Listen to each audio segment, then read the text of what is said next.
काय नाव आहे ते शिक्षकांचं, काय नेमका प्रकार? त्यांचं नाव आहे सगीर अहमद शेख. मी त्यांचा मोठा भाऊ समीर अहमद बोलतोय.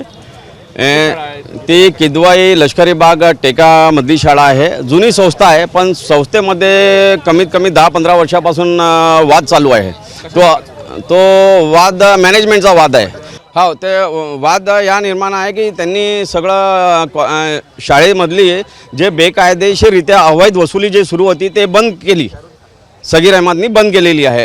काय ते पोरांकडून अवैध वसुली करायची. 500 रुपये फीस आहे तर 600 रुपये घ्यायची आणि शिक्षकाकडून 5,000 रुपये महिना वसूल करायचं. ते अनधिकृत त्यांनी पॅरेजिया खान अल्पसंख्याक आयोगाचे जे अध्यक्ष आहेत त्यांच्याकडे कंप्लेंट केली होती. त्या विद्वेषानं त्यांचा मनातला जो राग आहे आज तो बाहेर आला.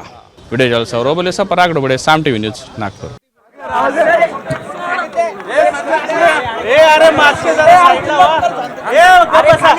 राजकीय प्रश्न असा आहे की एका अजितदादांच्या अपघाताच्या नंतर एका याचिकाकर्त्याने एक याचिका केली होती की मुंबई एअरपोर्टचे जे CCTV आहेत ते आम्हाला देण्यात यावे. त्यांनी आज आरोप असा केलाय की आम्हाला CCTV जे आहेत ते देण्यात येत नाहीत. काय गौडबंगल असावं, CCTV बाहेर काय येत नाहीये? या संदर्भामध्ये या घटनेचं गांभीर्य लक्षात घेता ही जी याचिकाकर्त्याने मागणी केलेली आहे माहिती अधिकाराच्या माध्यमातून मला कळलं, त्यांना ते CCTV फुटेजेस देता येत नाहीत असं जेव्हा कळवलं जातं तेव्हा एकूणच संशयाचं धुकं आणखी घडत होतं. आपल्या सगळ्यांची हीच मागणी आहे की रोहितदादा सुद्धा सातत्यानं जे प्रश्न उपस्थित करतात, अनेकांच्या मनात हे जे प्रश्न आहेत यामध्ये दूध का दूध पाणी का पाणी व्हायला हवं. आणि अशा पद्धतीनं कोणतीही गोष्ट जेव्हा समोर येते तेव्हा जसं तुम्ही म्हणालात की हे CCTV फुटेज त्यांना दिलं जाऊ शकत नाही असं जेव्हा म्हटलं जातं त्या संशयाचं धोका आणखी घडत होतं.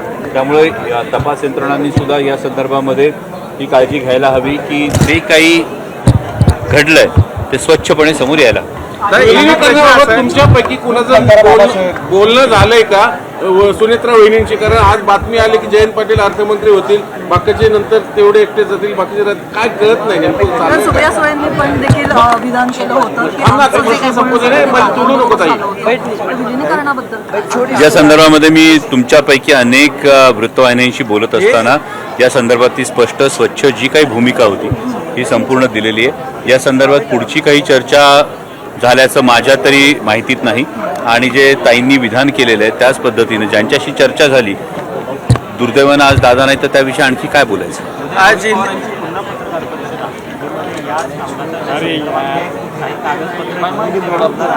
पण अजूनही याच्याबद्दलचे जे ठोस पुरावे असतील किंवा जे काही मागण्या असतील त्या पूर्ण होताना दिसत नाही अजून. तुम्ही सगळेजण रोहितदादांनी विचारलेले प्रश्न पुन्हा विचारतात. याचं एक फार महत्त्वाचं कारण असं आहे, कारण तुम्हाला हे सगळे प्रश्न पटतायत. तुम्हाला हे सगळे प्रश्न पटतायत की हा जेव्हा प्रश्न पडतो की मोबाईल सापडतो मात्र ब्लॅक बॉक्स जळतो, हे का होतं, हे जेव्हा रोहित पवार विचारतात हे तुमच्या मनातले प्रश्न आहेत, हे महाराष्ट्राच्या मनातले प्रश्न आहेत. आणि त्यामुळे या प्रश्नांची उत्तर महाराष्ट्राला हवी आहेत. पद्धतीनं प्रदेशाध्यक्ष ठरलेलं होतं, मंत्री ठरलेले होते असं सातत्याने तुमच्या पक्षाकडून सांगितलं होतं. याच्यावर छगन भुजबळ असं म्हणतात की मग उपमुख्यमंत्री कोण होणार हे सुद्धा ठरलं असं उपरोधिक टोला त्यांनी तुमच्या याच्यावर लागवला. मला वाटतं आदरणीय भुजबळ साहेब हे फार मोठे नेते आहेत आणि त्यांचा त्रागा मी समजू शकतो. कारण जी काही आधी चर्चा झाली होती, आत्ता विशेषतः जातनिहाय जनगणना होत असताना OBCचा कॉलम जातनिहाय जनगणनेमध्ये नाही अशी परिस्थिती असताना माननीय भुजबळ साहेबांसारखा एक वरिष्ठ नेता हा संसदेत असणं ही फार महत्त्वाची गोष्ट होती. आणि जी काही प्राथमिक चर्चा ही दादांच्या आमच्याबरोबर झाली होती त्यामध्ये एकदा ओघाने दादांनी सांगितलं होतं की कदाचित भुजबळ साहेब हे राज्यसभेवर असतील अशी एक चर्चा ही आमची अंतर्गत झाली होती.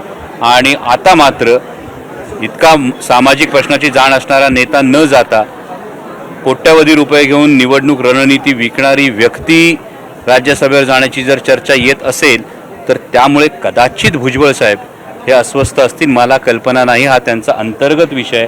आणि दुसरी महत्त्वाचा बाब ही आहे की त्यांना या चर्चेत घेतलं किंवा का घेतलं नाही हा त्यांचा अंतर्गत विषय आहे.